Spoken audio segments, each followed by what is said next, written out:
ಮನುಷ್ಯರಿಗೆ ಸಂಪತ್ತು ಐಶ್ವರ್ಯ ಬರುವುದು ಯಾವಾಗ ಎಂದು ತಿಳಿಯುವಂತಹ ಬಹಳ ಆಸೆ ಇರುತ್ತದೆ.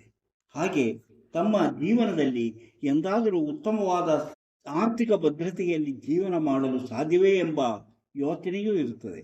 ಅಂತಹ ಜನರು ತಮ್ಮ ಹಸ್ತಗಳನ್ನು ನೋಡಿ ಅಂತಹ ಯಾವುದಾದರೂ ಸೂಚನೆ ಹಸ್ತದಲ್ಲಿದೆಯೇ ಎಂಬುದನ್ನು ನೋಡಲು ಸಾಧ್ಯ. ಅಂತಹ ಕೆಲವು ಸೂಚನೆಗಳ ಬಗ್ಗೆ, ಅಂತಹ ಕೆಲವು ಲಕ್ಷಣಗಳ ಬಗ್ಗೆ, ಜೀವನದಲ್ಲಿ ಯಾವ ರೀತಿಯಲ್ಲಿ ಐಶ್ವರ್ಯ ಬರುತ್ತದೆ, ಅಂದರೆ ಹೆಚ್ಚು ಹೆಚ್ಚು ಹಣ ಬಂದು ಸೇರುತ್ತದೆ, ಹೆಚ್ಚು ಹಣವನ್ನು ಸಂಪಾದನೆ ಮಾಡುತ್ತಾರೆ, ಹೇಗೆ ಸಾಧ್ಯ, ಅದು ಯಾವಾಗ ಬರುತ್ತದೆ, ಯಾವ ವಯಸ್ಸಿನಲ್ಲಿ ಬರುತ್ತದೆ ಮುಂತಾದ ವಿಚಾರಗಳನ್ನು ತಿಳಿದುಕೊಂಡರೆ ಜೀವನದಲ್ಲಿ ನಾವು ಸಂತೋಷವಾಗಿರಲು ಸಾಧ್ಯ. ಯಾಕಂದರೆ ನಮ್ಮ ಜೀವನದಲ್ಲಿ ಅಂತಹ ಒಂದು ಸಾಧ್ಯತೆ ಇದೆ, ಹಣ ಸಂಪಾದನೆ ಮಾಡುವಂತಹ ಸಾಧ್ಯತೆ ಇದೆ, ಹಣವನ್ನು ಗಳಿಸುವಂತಹ ಸಾಧ್ಯತೆ ಇದೆ ಎಂದು ತಿಳಿದಾಗ ಸಂತೋಷವಾಗಿರಲು ಸಾಧ್ಯ. ಅಂತಹ ವಿಚಾರಗಳನ್ನು ಇವತ್ತು ಹೇಳುತ್ತೇನೆ. ಅಂತಹ ವಿಚಾರಗಳನ್ನು ಹೇಳುವುದಕ್ಕಿಂತ ಮೊದಲು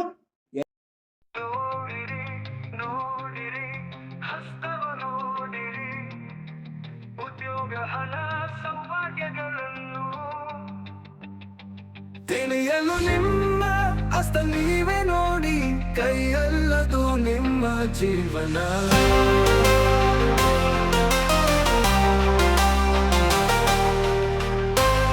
ಎಲ್ಲರಿಗೂ ನಮಸ್ಕಾರ. ಮಾಣಿಯ ಟೈಮ್ಸ್ ಯೂಟ್ಯೂಬ್ ಚಾನಲ್ಗೆ ಎಲ್ಲರಿಗೂ ಸ್ವಾಗತ. BM ಪಿಕ್ಚರಾಲಜಿ ರಿಸರ್ಚ್ ಸೆಂಟರ್ನವರ ಈ ಒಂದು ವಿಚಾರವನ್ನು ಇವತ್ತು ನಿಮ್ಮ ಜೊತೆಯಲ್ಲಿ ಹಂಚಿಕೊಳ್ಳುತ್ತಿದ್ದೇನೆ. ಸಂಪತ್ತು ಐಶ್ವರ್ಯವಾಗುವಂತಹ ಚಿಹ್ನೆಗಳು ಯಾವ ರೀತಿಯಲ್ಲಿ ಇರುತ್ತದೆ, ಬೇಗನೆ ನಮಗೆ ಅರ್ಥವಾಗುವಂಥ ರೀತಿಯಲ್ಲಿ ಯಾವಾಗ ಎಲ್ಲಿ ಕಾಣಿಸುತ್ತದೆ ಮುಂತಾದ ವಿಚಾರಗಳು ನಮಗೆ ತಿಳಿದುಕೊಳ್ಳಲು ಕುತೂಹಲಕಾರಿ ವಿಷಯಗಳು. ಅದನ್ನು ತಿಳಿದುಕೊಂಡು, ಯಾಕಂದರೆ ಕೆಲವರು ತುಂಬ ಕಷ್ಟದಲ್ಲಿರುತ್ತಾರೆ, ಕಷ್ಟಪಡ್ತಿರ್ತಾರೆ. ಯಾವತ್ತಾದರೂ ನನಗೆ ಈ ಕಷ್ಟದಿಂದ ವಿಮೋಚನೆ ಇದೆಯೇ, ನಾನು ಈ ಕಷ್ಟದಿಂದ ವಿಮೋಚನೆ ಪಡೆದು ನಾನು ಶ್ರೀಮಂತನಾಗಿ ಸುಖವಾಗಿ ಬದುಕಲು ಸಾಧ್ಯವೇ ಎಂಬ ಚಿಂತೆಯಲ್ಲಿರುತ್ತದೆ. ಕೆಲವರಿಗೆ ನಿರಾಶೆಯೇ ಜೀವನದಲ್ಲಿ ಇರುತ್ತದೆ. ಈ ಜೀವನ ಯಾಕೆ ಬೇಕು ಎಂಬ ಅನಿಸುತ್ತದೆ. ಅಂತಹ ವ್ಯಕ್ತಿಗಳು ತಮ್ಮ ಹಸ್ತಗಳನ್ನು ನೋಡಿಕೊಂಡಾಗ ಹಸ್ತದಲ್ಲಿ ಇಂತಹ ಯಾವುದಾದರೂ ಸೂಚನೆ ಇದ್ದರೆ ಅವರಿಗೆ ಮುಂದೆ ಉತ್ತಮವಾದಂತಹ ಜೀವನ ನಡೆಸುವಂತಹ ವಿಚಾರಗಳು ಇದೆ, ಅವ್ರ ಸಾಧ್ಯತೆ ಇದೆ, ಅವರ ಜೀವನದಲ್ಲಿ ಸಾಕಷ್ಟು ಹಣವನ್ನು ಗಳಿಸುತ್ತಾರೆ. ಹಾಗೆಯೇ ಇಂದು ನಾನು ನಿಮ್ಮ ಜೊತೆ ಜೀವನಕ್ಕೆ ಬೇಕಾದಂತಹ, ಜೀವನದಲ್ಲಿ ನಾವು ಯಶಸ್ವಿಯಾಗಬೇಕಾದ್ರೆ ಬೇಕಾದ ಒಂದು 5 ಗುಣಗಳ ಬಗ್ಗೆ, ಅದನ್ನು ಹೇಗೆ ರೂಢಿಸಿಕೊಳ್ಳಬೇಕೆಂಬುದರ ಬಗ್ಗೆಯನ್ನು ಇಂದಿನ ಟಿಪ್ಸಲ್ಲಿ ಹೇಳ್ತೇನೆ. ಇಂತಹ ವಿಚಾರಗಳನ್ನು ಹೊತ್ತು ಬರುತ್ತಿರುವಂತಹ ಮಾಣಿಯ ಟೈಮ್ಸ್ ಯೂಟ್ಯೂಬ್ ಚಾನಲನ್ನು ನೀವು ಇನ್ನೂ ಸಬ್ಸ್ಕ್ರೈಬ್ ಮಾಡಿಲ್ಲವಾದರೆ ಈಗಲೇ ಕೆಳಗೆ ಕಾಣುವ ಸಬ್ಸ್ಕ್ರೈಬ್ ಎಂದು ಬರೆದಿರುವಲ್ಲಿ ಒಮ್ಮೆ ಕ್ಲಿಕ್ ಮಾಡಿ ಸಾಕು, ನೀವು ಸಬ್ಸ್ಕ್ರೈಬ್ ಆಗ್ತೀರಿ. ಅದೇ ರೀತಿ ಪಕ್ಕದಲ್ಲಿ ಕಾಣುವ ಗಂಟೆಯ ಚಿಹ್ನೆಯನ್ನು ನೀವು ಒಮ್ಮೆ ಕ್ಲಿಕ್ ಮಾಡಿದರೆ ಮಾಣಿಯ ಟೈಮ್ಸ್ ಯೂಟ್ಯೂಬ್ ಚಾನಲ್ ಯಾವುದೇ ಹೊಸ ವಿಡಿಯೋ ಅಪ್ಲೋಡ್ ಆದ ಕೂಡಲೇ ನಿಮ್ಮ ಮೊಬೈಲಿಗೆ ನೋಟಿಫಿಕೇಶನ್ ಬರುತ್ತದೆ. ಆದುದರಿಂದ ನೀವು ಎಲ್ಲ ವಿಡಿಯೋಗಳು ನೋಡಿ ಹೆಚ್ಚು ಹೆಚ್ಚು ವಿಷಯಗಳನ್ನು ತಿಳಿದುಕೊಂಡು ನಿಮ್ಮ ಜೀವನಕ್ಕೆ ಯಾವುದು ಅವಶ್ಯಕವೋ ಅದನ್ನು ಅಳವಡಿಸಿಕೊಂಡಾಗ ನೀವು ಜೀವನದಲ್ಲಿ ಅಭಿವೃದ್ಧಿ ಆಗ್ತೀರಿ, ಯಶಸ್ವಿ ಆಗುತ್ತೀರಿ. ಅದೇ ಪ್ರತಿಯೊಂದು ವಿಡಿಯೋವನ್ನು ಆರಂಭದಿಂದ ಕೊನೆಯವರೆಗೂ ನೋಡಿ, ಲೈಕ್ ಮಾಡಿ, ಶೇರ್ ಮಾಡಿ, ಪ್ರೋತ್ಸಾಹ ಕೊಡಿ. ಭವಿಷ್ಯ ತಿಳಿಯಬೇಕೆಂಬ ಯಾರಾದರೂ ಇಚ್ಛೆ ಆಸಕ್ತಿ ಇದ್ದವರು, ಇದರಲ್ಲಿ ನಂಬಿಕೆ ಇದ್ದವರು, ಇದರಲ್ಲಿ ಕೊಟ್ಟಿರುವಂಥ ವಾಟ್ಸಪ್ ನಂಬರಿಗೆ ವಾಟ್ಸಪ್ ಮೆಸೇಜ್ ಮಾಡಿ ಕೂಡಲೇ ನಿಮಗೆ ಏನು ಮಾಡಿದರೆ ನಿಮ್ಮ ನಿಖರವಾದ ಭವಿಷ್ಯ ತಿಳಿಯಲು ಸಾಧ್ಯ ಎಂಬುದನ್ನು ತಿಳಿಸುತ್ತೇವೆ. ಅದರಂತೆ ಮುಂದುವರೆದರೆ ನೀವು ಹುಟ್ಟಿದಾಗಿನಿಂದ ಕೊನೆಯ ತನಕ ಏನೇನು ನಡೆಯುತ್ತದೆ, ಯಾವ ವಯಸ್ಸಿನಲ್ಲಿ ಏನು ನಡೆಯುತ್ತದೆ ಎಂಬುದನ್ನು ತಿಳಿಸುತ್ತೇವೆ. ಅಲ್ಲಿ ಬರುವಂತಹ ಕಷ್ಟ ನಷ್ಟಗಳಿಗೆ ಪರಿಹಾರವನ್ನು ಯಾವ ರೀತಿ ಮಾಡಿಕೊಳ್ಳಬೇಕು ಎಂಬುದನ್ನು ತಿಳಿಸುತ್ತೇವೆ. ಆಸಕ್ತಿ ಇದ್ದವರು ಇದರಲ್ಲಿ ಹಾಯ್ ಅಂತಾದರೂ ಕಳಿಸಿ, ಎಸ್ ಅಂತಾದರೂ ಕಳಿಸಿ, ನನ್ನ ಭವಿಷ್ಯ ತಿಳಿಯಬೇಕಂತಾದರೂ ಮೆಸೇಜ್ ಮಾಡಿ. ನೋಡಿ, ನಾನು ನಿಮಗೆ ಹೇಳಿದೆ ಏನು, ಯಾವುದು ಈ ಐಶ್ವರ್ಯವನ್ನು ತಂದುಕೊಡುವಂತಹ ಬೆರಳುಗಳು ಅಥವಾ ಚಿಹ್ನೆಗಳು ಎಂಬುದನ್ನು, ಆ ಚಿಹ್ನೆಗಳ ಬಗ್ಗೆ ನಾವು ತಿಳಿದುಕೊಳ್ಳೋಣ. ಈಗ ನೋಡಿ, ನಿಮಗೆ ಗೊತ್ತಿದೆ ಶನಿ ಬೆರಳು. ಶನಿ ಬೆರಳು ಇದು ಶನಿ ಬೆರಳು. ಈ ಶನಿ ಬೆರಳ ಕೆಳಗೆ ಇರುವುದು, ಅದು ಶನಿ ಬೆರಳ ಕೆಳಗೆ ಇರುವುದೇ ಶನಿ ರೇಖೆ ಅಥವಾ ಭಾಗ್ಯ. ನೋಡಿ, ಹೀಗೆ ಇಲ್ಲಿ ಒಂದು ರೇಖೆ, ಹೀಗೆ ಒಂದು ರೇಖೆ ಇದ್ದರೆ ಒಂದೇ ರೀತಿಯಾಗಿ ಎದ್ದು ಕಾಣುವಂತಿರಬೇಕು.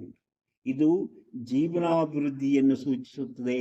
ಇಂತಹ ಚಿಹ್ನೆ ಇದ್ದವರು ವಯಸ್ಸಾದ ಮೇಲೆ, ಹೆಚ್ಚು ಕಡಿಮೆ 55 ವಯಸ್ಸು ದಾಟಿದ ಮೇಲೆ ಹೆಚ್ಚಿನ ಹಣವನ್ನು ಸಂಪಾದನೆ ಮಾಡಿ ಸುಖವಾಗಿರುತ್ತಾರೆ. ಜೀವನದಲ್ಲಿ ಏನು ತೊಂದರೆ ಇಲ್ಲದಂತೆ ಸುಖವಾದ ಜೀವನವನ್ನು ನಡೆಸಲು ಸಾಧ್ಯ ಎಂಬುದರ ಸೂಚನೆ. ಆದರೆ ಈ ಗೆರೆಗೆ ಯಾವ ಅಡ್ಡಗೆರೆಯಾಗಲಿ ಅಥವಾ ಯಾವುದೇ ಚುಕ್ಕೆಗಳಾಗಲಿ, ಯಾವುದೇ ಯಾವ ರೀತಿಯ ಅಡ್ಡರೇಖೆಗಳಾಗಲಿ ಇರಬಾರದು. ಹಾಗಿದ್ದರೆ ಅದರ ಅರ್ಥವೇ ಬೇರೆ ಆಗುತ್ತದೆ. ಈ ರೀತಿ ನೇರವಾದ ಒಂದು ರೇಖೆ ಇದ್ದರೆ ಅವರು ತಮ್ಮ ಮುಪ್ಪಿನಲ್ಲಿ ಹೆಚ್ಚಿನ ಸುಖವಾಗಿ ಹೆಚ್ಚು ಹಣವನ್ನು ಸಂಪಾದನೆ ಮಾಡಿ ಜೀವನದಲ್ಲಿ ಜೀವನಾಭಿವೃದ್ಧಿಯನ್ನು ಕಾಣುತ್ತಾರೆ ಎಂಬುದು ಇದರ ಸೂಚನೆ.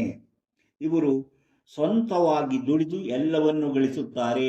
ಸ್ವಂತವಾಗಿ ಬೇರೆ ಯಾರನ್ನು ಅವರು ಅವಲಂಬಿತರಾಗುವುದಿಲ್ಲ ಎಂಬುದರ ಸೂಚನೆಯಾಗಿದೆ. ಸ್ವಂತವಾಗಿ ದುಡಿತಾರೆ. ಹಾಗೆ ಅಂಥವರಿಗೆ ಮಾತ್ರ ಇಂತಹ ರೇಖೆ ಎದ್ದು ಕಾಣಿಸುವಂತಿರುತ್ತದೆ. ಅದಕ್ಕೆ ಅಡ್ಡ ರೇಖೆಯಾಗಲಿ ಯಾವುದೇ ದೋಷ ಬಲ ಚಿಹ್ನೆಗಳಾಗಿರುವುದಿಲ್ಲ.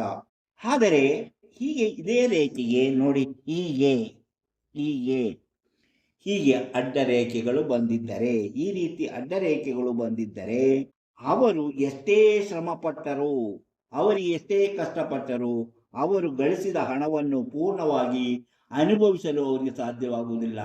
ಬೇರೆ ಬೇರೆ ರೀತಿಯಲ್ಲಿ ಖರ್ಚಾಗೋಗುತ್ತದೆ. ಅವರು ಅಂದುಕೊಂಡಂತಹ ಅಭಿವೃದ್ಧಿ ಕಾರ್ಯಗಳು ಅವರ ಜೀವನದಲ್ಲಿ ನಡೆಯುವುದಿಲ್ಲ. ಅದರಿಂದ ಅವರು ಕಷ್ಟಪಡ್ತಾರೆ ಹೊರತು ಅವರಿಗೆ ಶ್ರಮ ಸರಿಯಾದ ರೀತಿಯಲ್ಲಿ ನಡೆಯುವುದೂ ಇಲ್ಲ. ಅವರು ಶ್ರಮ ಪಡಕ್ಕೆ ರೆಡಿಯಾಗಿರ್ತಾರೆ, ಆದರೆ ಅವರ ಶ್ರಮ ಯಾವುದೂ ಸರಿಯಾದ ರೀತಿಯಲ್ಲಿ ನಡೆಯುವುದಿಲ್ಲ. ಮೊದಲು ಹೇಳಿದಂತಹ ಇಂತಹ ಗೆರೆಗಳಿದ್ದಾಗ, ಒಂದೇ ಗೆರೆ ಆಗಿದ್ದಾಗ ಅವರು ಶ್ರಮಪಟ್ಟು ಹೆಚ್ಚು ಶ್ರಮಪಟ್ಟು ಹೆಚ್ಚಿನ ಅಭಿವೃದ್ಧಿಯನ್ನು ಜೀವನದಲ್ಲಿ ಸಾಧನೆ ಮಾಡುತ್ತಾರೆ. ಆದರೆ ಅದಕ್ಕೆ ಆ ರೇಖೆ ಈ ರೀತಿಯಲ್ಲಿ ಯಾವುದಾದರೂ ಅಡ್ಡ ರೇಖೆಗಳಿದ್ದರೆ ಅವರ ಶ್ರಮ ಸರಿಯಾದ ರೀತಿಯಲ್ಲಿ ನಡೆಯುವುದಿಲ್ಲ. ಅವರಿಗೆ ಆಸೆ ಇರುತ್ತೆ, ನಾನು ಶ್ರಮ ಪಡಬೇಕು, ನಾನು ಕೆಲಸ ಮಾಡಿ ದುಡಿಬೇಕು ಅಂತ. ಆದರೆ ಅದು ಅವರ ಕೈಯಿಂದ ಸಾಧ್ಯವಾಗುವುದಿಲ್ಲ ಎಂಬ ಸೂಚನೆಯಾಗಿದೆ. ಇನ್ನು ಸೂರ್ಯ ಬೆರಳ ಕೆಳಗೆ, ನಿಮಗೆ ಗೊತ್ತಿದೆ ಇದು ಸೂರ್ಯ ಬೆರಳು. ಈ ಸೂರ್ಯ ಬೆರಳ ಕೆಳಗೆ ಏನಿರಬೇಕು? ಅಲ್ಲಿ ಒಂದು ರೇಖೆ, ನಮಗೆ ಸೂರ್ಯ ರೇಖೆ ಅಂತ ನಾವು ಇದನ್ನು ಹೇಳ್ತೇವೆ. ಈ ಸೂರ್ಯ ರೇಖೆ ಅದು ನೇರವಾಗಿ ಇರಬೇಕು, ಎದ್ದು ಕಾಣಿಸುವಂತಿರಬೇಕು. ಇವರು ಕಲೆ ಮತ್ತು ಸಾಹಿತ್ಯಗಳಲ್ಲಿ ಹೆಚ್ಚಿನ ಆಸಕ್ತಿಯನ್ನು ಹೊಂದಿರುತ್ತಾರೆ. ಇವರಿಗೆ ಯಾವುದಾದ್ರೂ ಒಂದು ರೀತಿಯಲ್ಲಿ ಪ್ರತಿಭೆ ಇರುತ್ತದೆ.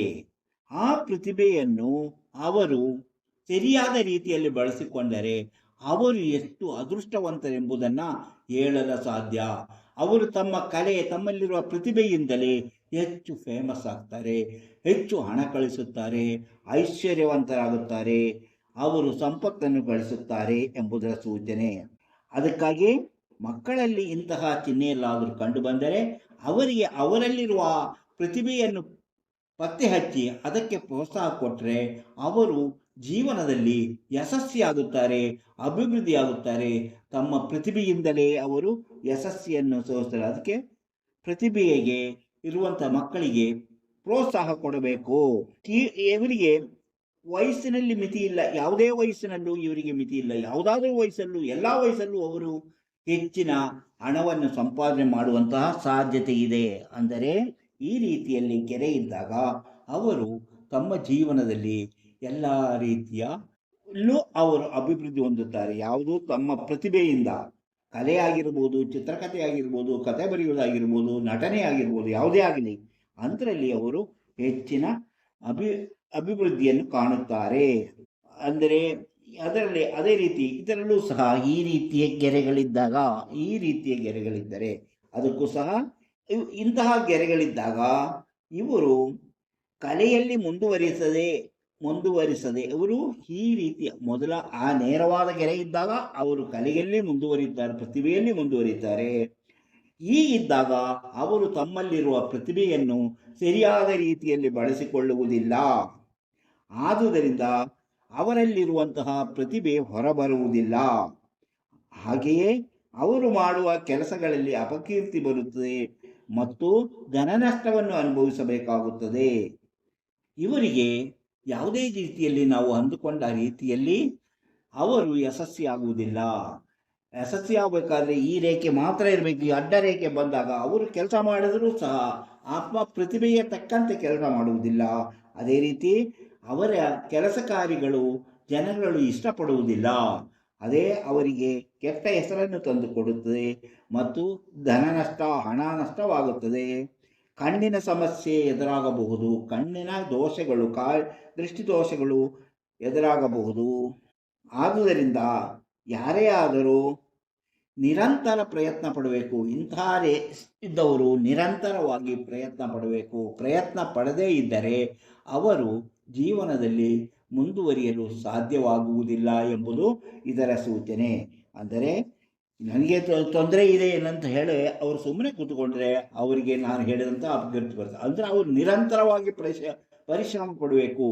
ಆವಾಗ ಆ ಪರಿಶ್ರಮ ಪಟ್ಟಾಗ ಅವರು ಸ್ವಲ್ಪ ತಡವಾಗಿ ಆದರೂ ಒಂದು 40-45 ವಯಸ್ಸಿನ ಮೇಲಾದರೂ ಅವರು ತಮ್ಮ ಪ್ರತಿಭೆಯಿಂದ ಮತ್ತಷ್ಟು ಹೆಸರನ್ನು ಪಡೆಯಬಹುದು, ಹಣವನ್ನು ಗಳಿಸಲು ಸಾಧ್ಯತೆ ಇದೆ. ಆದರೆ ಅಡ್ಡಗೆರೆ ಇದ್ದವರು ನಿರಂತರ ಪ್ರಯತ್ನ ಪಡಬೇಕು. ಆವಾಗ ಈ ಅಡ್ಡಗೆರೆಗಳು ಅಳಿಸಿ ಹೋಗುತ್ತದೆ, ಈ ಗೆರೆ ಮಾತ್ರ ಉಳಿಯುತ್ತದೆ. ನಿರಂತರವಾಗಿ ಅಂದರೆ ಸ್ವಲ್ಪ ತಡವಾಗಿ ಅವರಿಗೆ ಯಶಸ್ಸು ಬರುತ್ತದೆ ಎಂಬ ಸೂಚನೆ. ಈಗ ಈ ಸೂರ್ಯಪರ್ವ ಉಬ್ಬಿದಂತಿರಬೇಕು, ಸೂರ್ಯಪರ್ವ ಉಬ್ಬಿದಂತಿರಬೇಕು. ಹಾಗೆಯೇ ಈ ಗುರುಪರ್ವವು ಉಬ್ಬಿದಂತಿರಬೇಕು.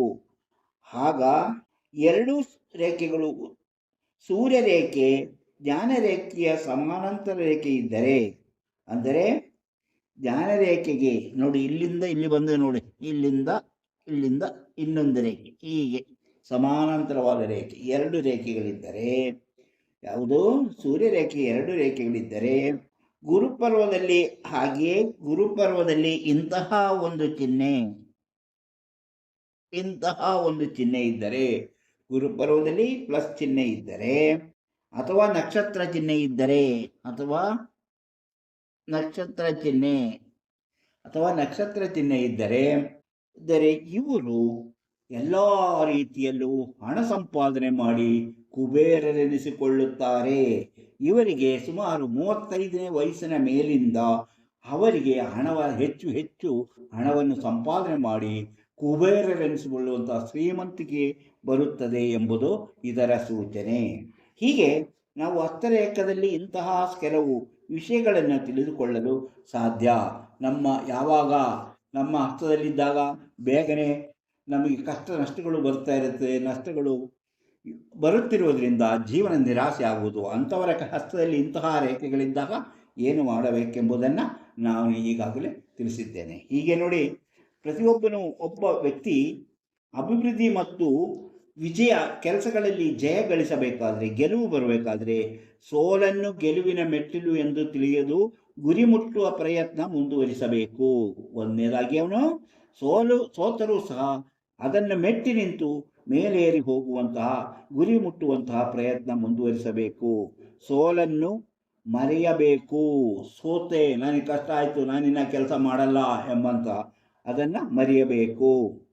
ನೆಗೆಟಿವ್ ವಿಷಯಗಳ ದೂರ, ನನಗೆ ಸಾಧ್ಯ ಇಲ್ಲ, ಅದು ಆಗಲ್ಲ, ನನ್ನಿಂದ ಆಗಲ್ಲ, ಅವ್ರು ಮಾಡಿದ್ರು ಅವರು ಸೋತರು ಎಂಬ ಆ ಚಿಂತೆಯನ್ನು ಬಿಡಬೇಕು. ಆವಾಗ ಅವನು ಜಯಗಳಿಸಲು ಸಾಧ್ಯ. ಪಾಸಿಟಿವ್ ಬಗ್ಗೆ ಯೋಚಿಸಬೇಕು. ನನ್ನಿಂದ ಸಾಧ್ಯ, ನಾನು ಮಾಡ್ತೇನೆ, ನನ್ನಿಂದ ಮಾಡ್ತೀನಿ, ನನಗೆ ಇಷ್ಟಲ್ಲ, ನಾಳೆ ಗೆಲುವು ಇದೆ ಎಂಬ ಒಂದು ಪಾಸಿಟಿವ್ ಆದ ಚಿಂತೆ, ಅಂದರೆ ನನಗೆ ಆಗುತ್ತದೆ ಎಂಬ ಚಿಂತೆ, ಆ ಚಿಂತೆಯನ್ನೇ ಮಾಡಬೇಕು. ಆ ರೀತಿಯಲ್ಲಿ ಯೋಚನೆ ಮಾಡಬೇಕು. ನಡೆಯಲ್ಲ ಎಂಬ ಯೋಚನೆ ಬಿಟ್ಟುಬಿಡಬೇಕು. ಸಮಸ್ಯೆಗಳಿಂದ ನುಡಿಸಿಕೊಳ್ಳುವುದಿಲ್ಲ ಎಂದು ನಾವು ನಿರ್ಧರಿಸಬೇಕು. ಯಾವುದೇ ಸಮಸ್ಯೆ ಬಂದರೂ ಭಯಗೊಂಡು ಹಿಂದೆ ಸರಿಯದೆ ಧೈರ್ಯದಿಂದ ಎದುರಿಸಿ ಗೆಲ್ಲುತ್ತೇನೆಂಬಂಥ ಛಲ ಇರಬೇಕು. ಸಮಸ್ಯೆಗಳು ಬಂದಾಗ ಅದನ್ನು ಎದುರಿಸಿ ಗೆಲ್ಲುತ್ತೇನೆಂಬ ಛಲ ಇರಬೇಕು. ಬೇರೆಯವರ ನೆಗೆಟಿವ್ ಚಿಂತೆಗಳನ್ನು ಗಣನೆಗೆ ತೆಗೆದುಕೊಳ್ಳಬಾರದು. ಅಂದರೆ ಯಾರು ಹೇಳ್ತಾರೆ, ನಿಮ್ಮಿಂದ ಆ ಕೆಲಸ ಆಗಲ್ಲ, ನಾನು ಮಾಡಿದೆ, ನನ್ನಿಂದ ಆಗಲಿಲ್ಲ, ನಿನ್ನಿಂದ ಆಗುತ್ತಾ, ಇಂತಹ ಸಲಹೆಗಳನ್ನು ಯಾವತ್ತೂ ಕಿವಿಗೊಳ್ಳಬಾರದು. ಅವನು ಗೆಲ್ಲುವುದಿಲ್ಲ. ಗೆಲ್ಲಬೇಕಾದ್ರೆ ನಾನು ಏನು ಹೇಳಲಿ, ಅವರ ಜೀವನದ ಹೇಗೋ ನಡೀತಾನೆ, ನನ್ನ ಜೀವನ ನಾನು ನೋಡ್ಕೊಳ್ತೀನಿ ಎಂಬ ಒಂದು ಧೈರ್ಯ ಬೇಕು. ಸಮಯವನ್ನು ಸುಮ್ಮನೆ ಕಳೆಯದೆ ತಮ್ಮ ಕೆಲಸಗಳನ್ನು ಕರೆಕ್ಟ್ ಆದ ರೀತಿಯಲ್ಲಿ, ನಮ್ಮ ಕೆಲಸಗಳನ್ನು ಸರಿಯಾದ ರೀತಿಯಲ್ಲಿ ಯಾವಾಗಲೂ ಮಾಡಬೇಕು. ಸೋಮಾರಿತನ ಅಲ್ಲ, ಈಗ ಮಾಡಬೇಕಾಯ್ತು ಇವತ್ತೇ ಮಾಡಬೇಕು, ನಾಳೆಗಂತ ನಾವು ಇಟ್ಕೋಬಾರ್ದು. ಯಾವುದೇ ಒಂದು ಕೆಲಸವನ್ನು ನಾಳೆ ಅಂತ ಹೇಳಿದ್ರೆ ಅವನಿಗೆ ಯಾವತ್ತೂ ಜೀವನದಲ್ಲಿ ಗೆಲುವು ಸಾಧ್ಯವಿಲ್ಲ. ಅಂದರೆ ಶಿಸ್ತು ಮುಖ್ಯವಾಗಿದೆ. ಯಾವುದೇ ವಿಜಯ ಗಳಿಸಬೇಕಾದ್ರೆ, ನಾವು ಜಯಗಳಿಸಬೇಕಾದ್ರೆ, ಅಭಿವೃದ್ಧಿ ಆಗಬೇಕಾದ್ರೆ ನಮ್ಮ ಕೆಲಸ ಕಾರ್ಯಗಳಲ್ಲಿ ಶಿಸ್ತು ಇರಬೇಕು, ಜೀವನದಲ್ಲಿ ಶಿಸ್ತು ಇರಬೇಕು. ನಾಳೆ ಎಂಬುದು ಅಪಾಯ. ಇದು ನಾನು ನಿಮಗಾಗಿ ಕೊಟ್ಟಿರುವಂತಹ ವಿಶೇಷ ಟಿಪ್ಸ್. ಹಸ್ತಗಳಲ್ಲಿ ಇಂತಹ ಯೋಚನೆಗಳು, ನಾನು ಹೇಳಿದಂತಹ ಸೂಚನೆಗಳಿದ್ದರೂ ಸಹ ಇಂತಹ ಗುಣಗಳನ್ನು, ಈ 5 ಗುಣಗಳನ್ನು, ಸೋಲನ್ನು ಗೆಲ್ಲುವುದು, ನೆಗೆಟಿವ್ ವಿಷಯಗಳನ್ನು ಮರೆಯುವುದು, ಪಾಸಿಟಿವ್ ಆಗಿ ಯೋಚಿಸುವುದು, ಸಮಸ್ಯೆಗಳನ್ನು ನುಣುಚಿಕೊಳ್ಳದೆ ಅದನ್ನು ಧೈರ್ಯವಾಗಿ ಎದುರಿಸಿ ಮುಂದೆ ಹೋಗುವುದು, ಬೇರೆಯವರ ನೆಗೆಟಿವ್ ಚಿಂತೆಗಳನ್ನು, ನೆಗೆಟಿವ್ ಮಾತುಗಳನ್ನು ಕೇಳಿಸದಿರುವುದು, ಸಮಯವನ್ನು ಸುಮ್ಮನೆ ಕಳೆಯದೆ ತಮ್ಮ ಕೆಲಸಗಳನ್ನು ತೊಡಗಿಕೊಳ್ಳುವುದು, ಶಿಸ್ತು ಜೀವನದ ಮುಖ್ಯವಾದ ಒಂದು ಅಭಿವೃದ್ಧಿಯ ಸೂಚಕ. ನಾಳೆ ಎಂಬುದು ಅಪಾಯ. ಇವತ್ತೇ ಮಾಡಬೇಕಾಗಿದ್ದು ಇವತ್ತೇ ಇರಬೇಕು, ನಾಳೆಗೆ ಬೇರೆ ಕೆಲಸ ಎಂಬುದು ತಿಳಿದುಕೊಳ್ಳಬೇಕು. ಇಂತಹ ವಿಚಾರಗಳನ್ನು ಹೊತ್ತು ಬರುತ್ತಿರುವಂತಹ ಮಾಣಿಯ ಟೈಮ್ಸ್ ಯೂಟ್ಯೂಬ್ ಚಾನಲನ್ನು ಇನ್ನೂ ನೀವು ಸಬ್ಸ್ಕ್ರೈಬ್ ಮಾಡಿಲ್ಲವಾದರೆ ಈಗಲೇ ಕೆಳಗೆ ಕಾಣುವ ಸಬ್ಸ್ಕ್ರೈಬ್ ಎಂದು ಬರೆದಿರುವಲ್ಲಿ ಒಮ್ಮೆ ಕ್ಲಿಕ್ ಮಾಡಿ ಸಾಕು, ನೀವು ಸಬ್ಸ್ಕ್ರೈಬ್ ಆಗ್ತೀರಿ. ಅದೇ ರೀತಿ ಪಕ್ಕದಲ್ಲಿ ಕಾಣುವ ಗಂಟೆಯ ಚಿಹ್ನೆಯನ್ನು ಒಮ್ಮೆ ಕ್ಲಿಕ್ ಮಾಡಿದರೆ ಮಾಣಿಯ ಟೈಮ್ಸ್ ಯೂಟ್ಯೂಬ್ ಚಾನಲ್ ಯಾವುದೇ ಹೊಸ ವಿಡಿಯೋ ಅಪ್ಲೋಡ್ ಆದ ಕೂಡಲೇ ನಿಮ್ಮ ಮೊಬೈಲಿಗೆ ನೋಟಿಫಿಕೇಷನ್ ಬರುವುದರಿಂದ ನೀವು ಎಲ್ಲ ವಿಡಿಯೋಗಳು ನೋಡಿ ಹೆಚ್ಚು ವಿಷಯಗಳನ್ನು ತಿಳ್ಕೊಳ್ಳಲು ಸಾಧ್ಯವಾಗುತ್ತದೆ. ಪ್ರತಿಯೊಂದು ವಿಡಿಯೋವನ್ನು ಆರಂಭದಿಂದ ಕೊನೆವರೆಗೂ ನೋಡಿ, ಲೈಕ್ ಮಾಡಿ, ಶೇರ್ ಮಾಡಿ, ಪ್ರೋತ್ಸಾಹ ಕೊಡಿ. ತಮ್ಮ ನಿಖರವಾದ ಭವಿಷ್ಯ ತಿಳಿಯಬೇಕೆಂಬ ಆಸಕ್ತಿ ಮತ್ತು ನಂಬಿಕೆ ಇದ್ದರೆ ಇದರಲ್ಲಿ ಕೊಟ್ಟಿರುವಂತಹ ವಾಟ್ಸಪ್ ನಂಬರಿಗೆ ವಾಟ್ಸಪ್ ಮೆಸೇಜ್ ಮಾಡಿ. ಕೂಡಲೇ ನಿಮಗೆ ಏನು ಮಾಡಿದರೆ ನಿಮ್ಮ ಭವಿಷ್ಯ ತಿಳಿಯಲು ಸಾಧ್ಯ ಎಂಬುದನ್ನು ತಿಳಿಸುತ್ತೇವೆ. ಅದರಂತೆ ನೀವು ಮುಂದುವರೆದರೆ ನಿಮ್ಮ ನಿಖರವಾದ ಭವಿಷ್ಯವನ್ನು ಹುಟ್ಟಿದಾಗಲಿಂದ ಕೊನೆಯವರೆಗೆ ಏನೇನು ನಡೆಯುತ್ತದೆ ಜೀವನದಲ್ಲಿ ಎಂಬುದನ್ನು ತಿಳಿಸುತ್ತೇವೆ. ಅದಕ್ಕೆ ಬೇಕಾದ ಕಷ್ಟ ನಷ್ಟಗಳಿಗೆ ಬೇಕಾದ ಪರಿಹಾರವನ್ನು ಸೂಚಿಸುತ್ತೇವೆ. ಹಾಗೆ ಇದು ನಂಬಿಕೆ ಮತ್ತು ಆಸಕ್ತಿ ಇರುವವರಿಗಾಗಿರುವ ಕಾರ್ಯಕ್ರಮ ಎಂಬುದನ್ನು ಮತ್ತೊಮ್ಮೆ ಹೇಳುತ್ತಿದ್ದೇನೆ. ಇಂತಹ ಮತ್ತೊಂದು ವಿಡಿಯೋದೊಂದಿಗೆ ಮತ್ತೆ ಬರುತ್ತೇನೆ. ಇಷ್ಟು ಹೊತ್ತು ಈ ವಿಡಿಯೋ ನೋಡಿದ ನಿಮಗೆಲ್ಲರಿಗೂ ಧನ್ಯವಾದ.